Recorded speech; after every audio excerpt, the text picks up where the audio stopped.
Hi everyone, welcome to day 3 of 40 Days of Self-Love during Venus Retrograde with J-me Scorpio AF Astrologer. Today I'm going to be talking about what it means for Virgo risings, the best way for you to experience the transits in the sky right now. So right now you have Venus retrograding in your 12th house. And the 12th house is about your spirituality. It's about things that you can heal from, areas where you can practice self-forgiveness or forgiveness in general. But self-forgiveness is a theme that's coming up. And it's also about your psychological downfalls, your fears, your past lives. It's what subconsciously motivates you, and it's about hidden things. It's about hidden information and things that you may not know about yourself. And with Venus retrograding here, this is the time where you can, the best way to use this is to focus on this area of your life.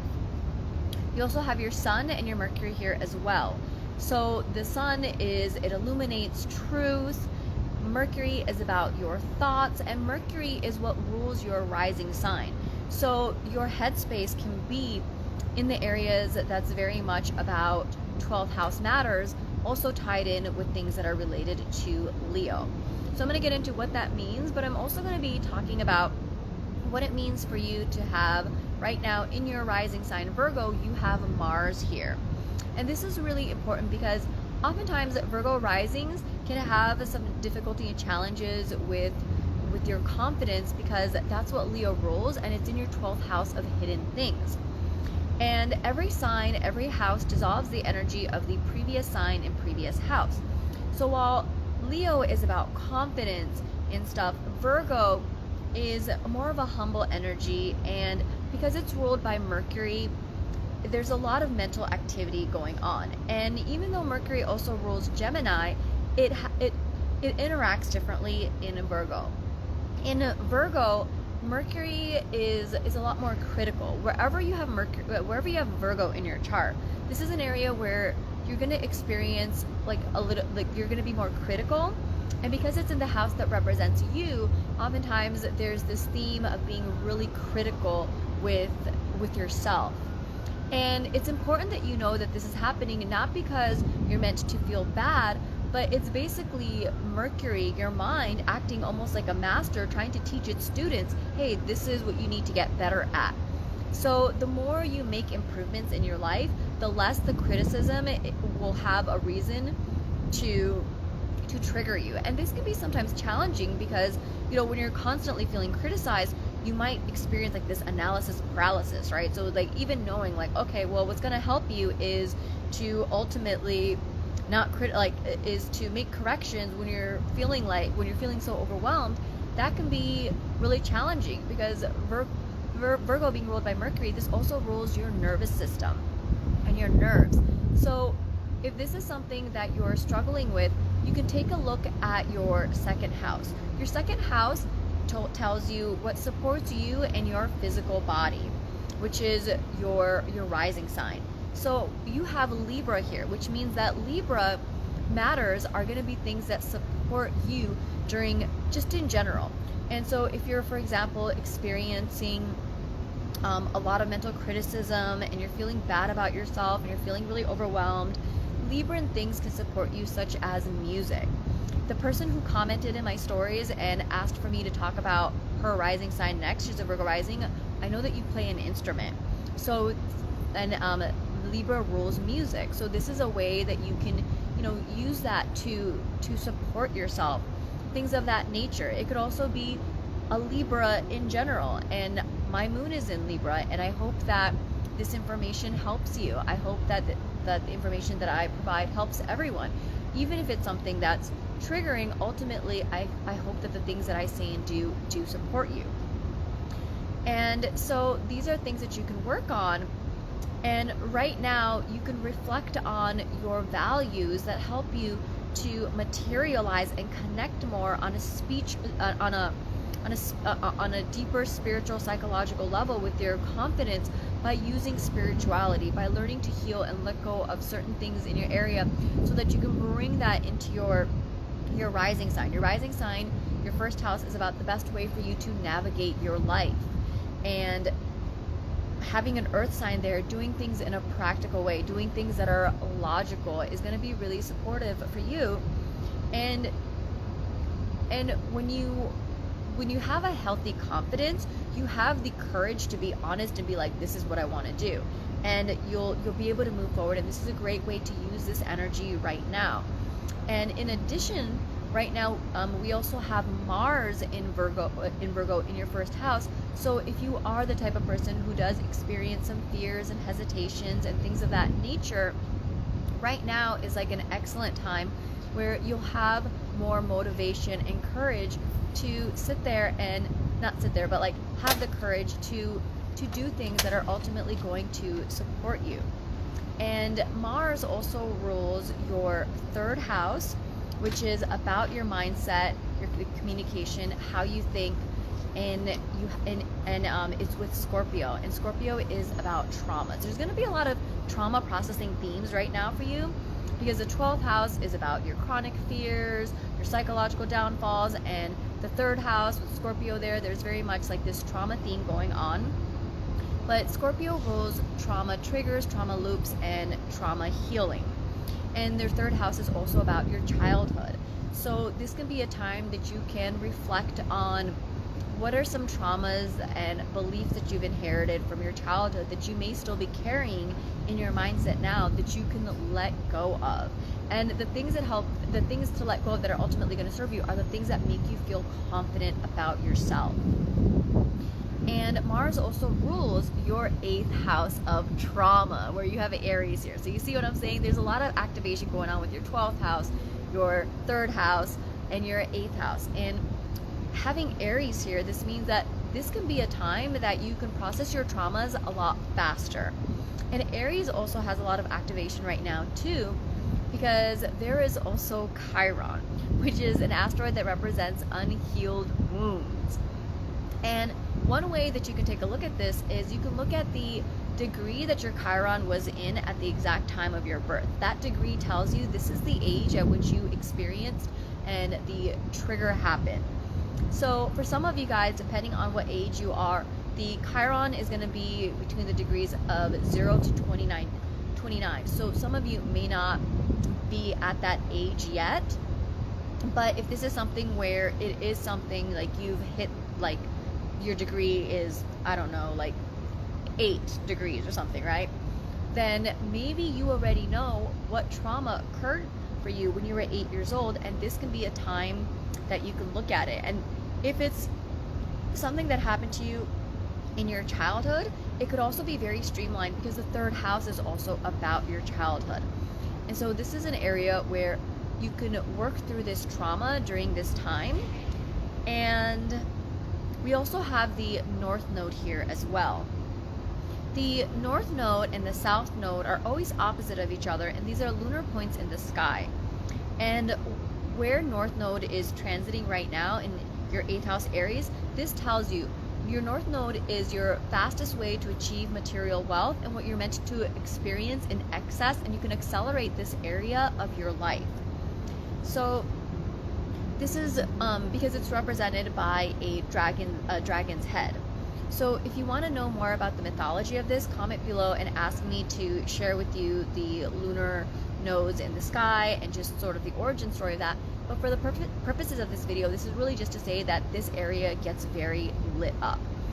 And so for you, this can show that a lot of trauma triggers can come up because your North Node, which you're meant to experience in excess, is in your house of traumas.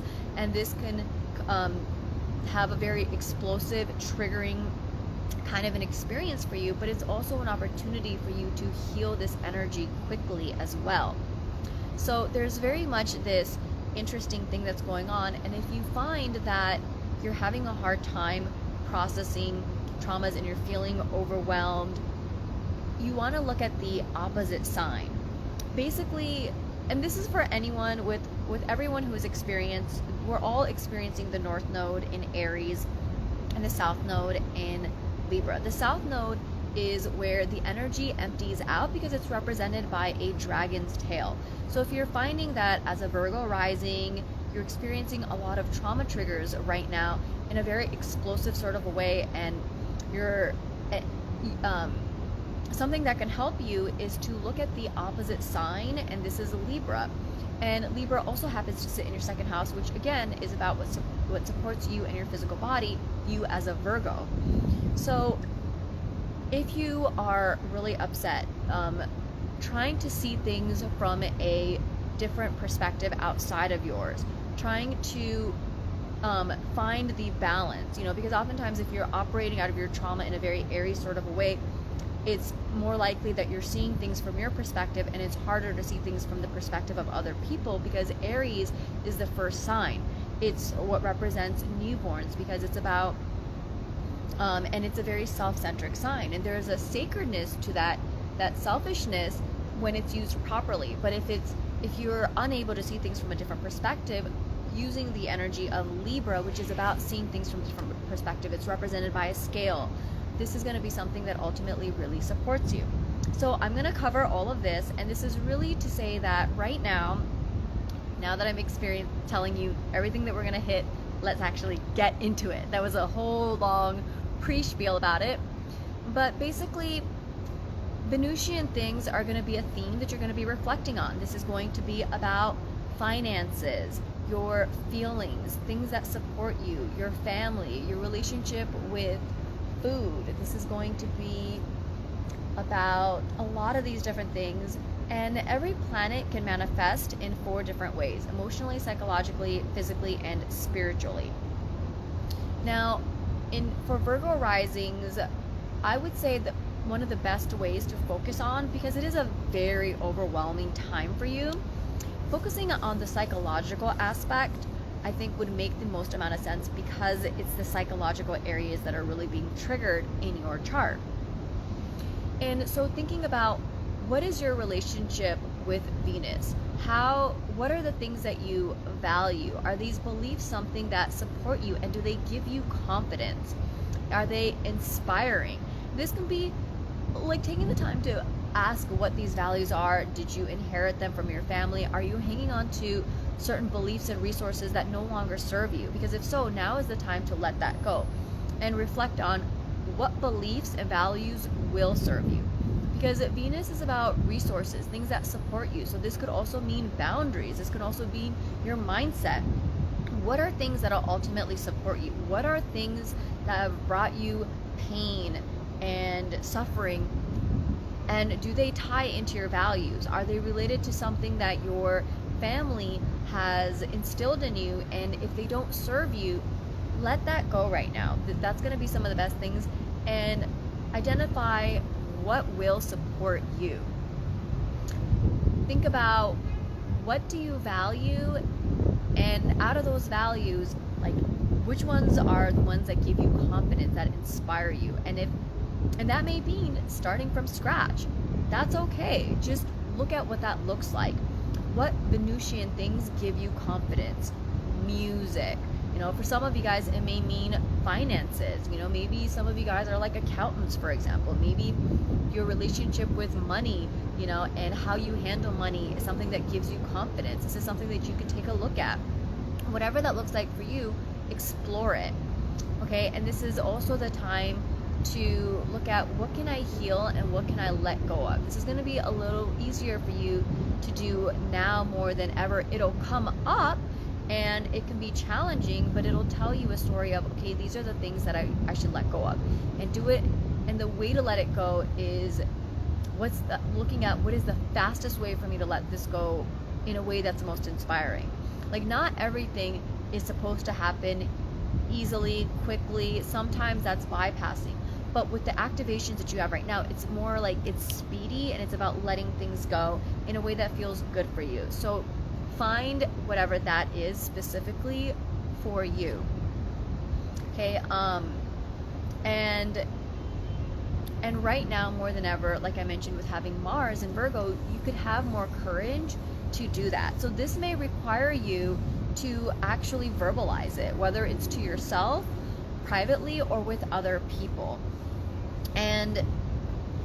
Or this can be reading and studying and writing and journaling, because it is very much tied to your third house, which is about writing, communicating, reading and stuff. So this can be a time where you might want to read books on how to practice forgiveness, how to heal, how to let things go. Start learning about this. Like, turn this into like an assignment for yourself. Virgo is the eternal student. Look at your childhood and look at what are some beliefs that you have always had. Sometimes we have beliefs and we think that they're true and people trigger us. Like, I know for myself, I used to have like this narrative, like I automatically assume someone I like doesn't like me back, even though that doesn't actually reflect my history. And actually, a Virgo rising once asked me, how do you know the difference between your insecurities? Like when she was talking about a specific guy, she said, how do you know the difference between I'm insecure versus my intuition is telling me that there's something shady going on? And the way I answered this question is, I said, if it's an insecurity, this is and it's not rooted in anything that's actually true. Like, it's not that this person is dishonest, but it's a conditioned, memorized response for you. It feels, it's almost instinctive. It's not triggered by what another person, I'm so sorry for that noise, I hope it's not disruptive. It's triggered whether someone gives you a reason to distrust you or not. It's not about what someone did, it's instinctive, it's automated, and it almost feels heavier. It feels old. It feels more like a familiar energy, and it happens so quickly.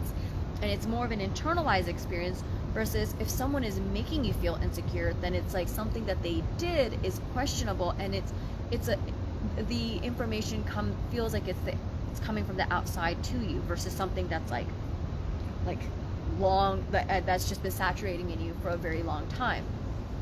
So think about, what are some beliefs that you have that trigger your insecurities, that are traumatizing to you?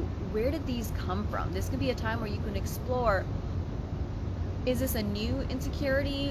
Where did I get this from? And how can you release this and let this go? And I would say, if it's not traumatizing, as long as you're not re-traumatizing yourself, think about common insecurities that you have, things that sort of weaken your self-confidence. Write those down, like I feel insecure talking to a guy or something, whatever the insecurity is, right? Now, create a different sentence that will make you feel inspiring, whatever that looks like. It can be, I wish I used a different example. I don't want you to lie to yourself and say, like, talking to a guy makes me feel confident, because that doesn't feel good. It's just going to be dysregulating to your nervous system.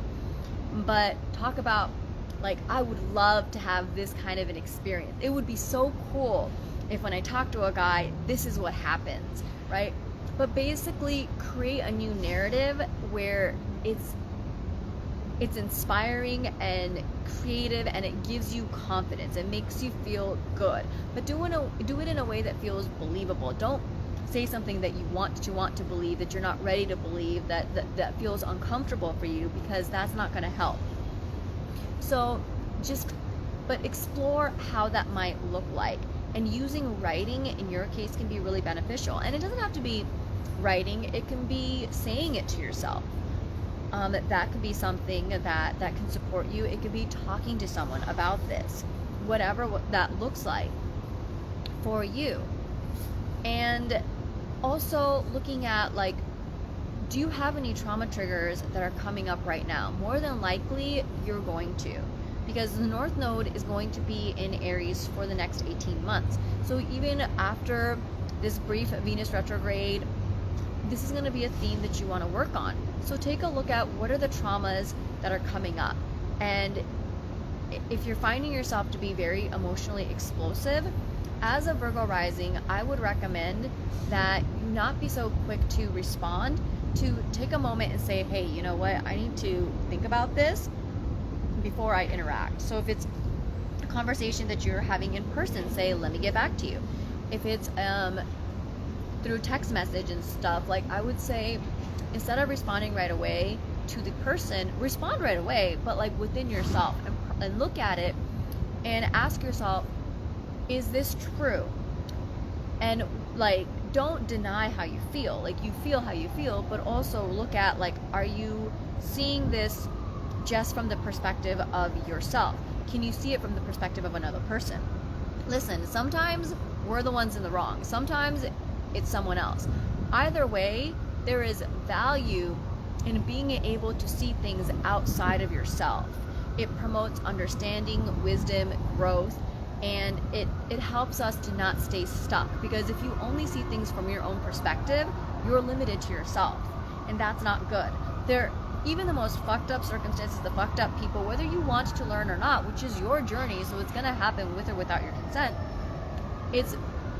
there is value in learning things outside of yourself. So if you're getting trauma triggered, take this time to be like, how can I see this from another person's perspective? Because something that I've noticed with Virgo risings, and not just Virgo risings, I would say just people in general who don't feel comfortable with their feelings, tend to want to justify how they feel. And so sometimes they'll make the other person wrong and blame them and say, you did this, you made me feel this way, and or you acted a certain way. That may or may not be true. Honestly, at the end of the day, I don't think any of that really matters. It's really about the dialogue that you're using, the way that you're responding to conflict. Is it serving you? Is it beneficial? Because if Aries and Leo can become very defensive and egotistical when they're feeling triggered, and they're not feeling based signs. And so but traumas there's an emotional charge to it, right? So this is where people can get really upset, and sometimes it's valid, sometimes it's not. But again, you want to learn to be able to see things from a different perspective. Your journey as a Virgo rising is to learn how to discern things analytically, objectively, and to not be emotionally charged about it. Now, this will depend, everyone has different things in their chart, and that's going to determine, maybe for you there will be an emotional charge. Maybe this is ultimately going to be what benefits you, that serves you, but still, it is a skill set. It's something that you want to learn and master, to be able to objectively discern and separate yourself and be analytical and detached. That's part of your journey. And what supports you with having Libra in your second house is to find that balance, instead of just getting upset and just seeing it from your perspective when you're experiencing trauma triggers, which is your 8th house, when you're experiencing chronic fears, insecurities, which is your 12th house.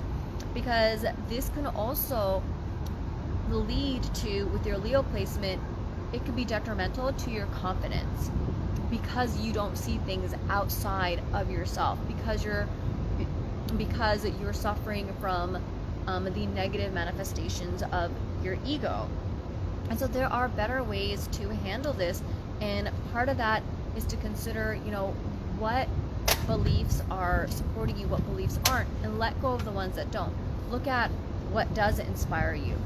And if you don't know what that looks like, which is going to be something that the Virgo risings can struggle with, because the sign that rules your sun, which is about truth, illuminating the truth, and your confidence is hidden.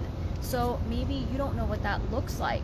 And a way to explore that is through meditation. It's through spirituality, going out into nature. And I say this because Venus, the things that are things that support you, not only rules Libra, which is in your second house, but Venus also rules Taurus, which is in your 9th house of spirituality. Both the 9th and 12th house are about spirituality. And so going out into nature, doing things that are grounding, these are things that can be really supportive and help you to realize what will give you confidence. Some people may be like, I really don't know what does give me confidence, or I'm a little confused and I'm struggling with that. And if that's the case, look to other people. What are some things that other people do that inspire you? And is that something that you want to do? And I want to give a little bit of a disclaimer with this. I find that sometimes when I give this type of insight, people get inspired by things that are so different and outside of who they are. And the thing is, this is something that you want to embody, so it has to feel tangible to who you are.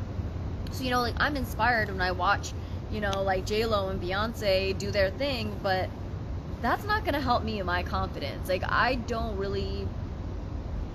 not quick physically when it comes to like dancing and stuff like that. That's not going to make me feel good. right? I can watch it and I can be inspired by it and then be like, okay, well, what in my own life gives me confidence? What's my version of that? And for me, it's coming on here, sharing with you guys astrology, teaching. This is what gives me life, right? And Leo is about doing something that is unique and independent to you. It's about your creative genius. It's about your brilliance. It's about something that's very unique to you. So now is the time to find what that hidden information is. There's a little bit more illumination in being able to see what that looks like for you. I hope this video has been helpful, and if you want to get more specific insights for yourself, go ahead and book a reading with me and I'll be able to give you some personalized insights. Thanks so much for watching and have a lovely day. Bye everyone.